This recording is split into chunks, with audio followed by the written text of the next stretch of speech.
Ternyata ada satu sosok pesilat yang selamat dalam tragedi caruk maut di Desa Bumi Anyar, Kecamatan Tanjung Bumi, Bangkalan, Jawa Timur, pekan lalu.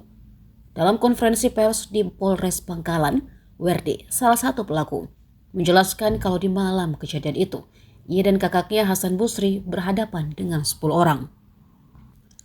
Namun yang masuk ke dalam halaman tarung hanya 5 orang, sisanya kabur. Dari 5 orang yang duel itu 4 meninggal dan 1 orang lain disuruh pulang.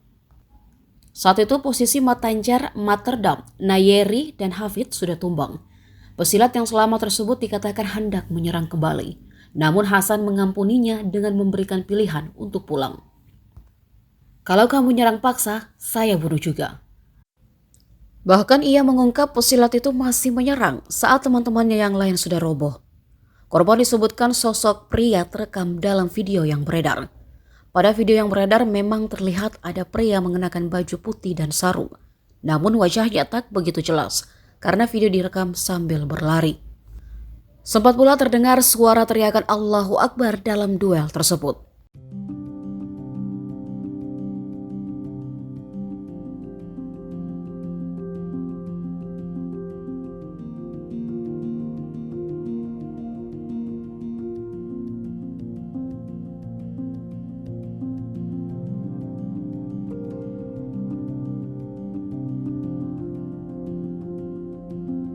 Download Tribun X sekarang, menghadirkan lokal menjadi Indonesia.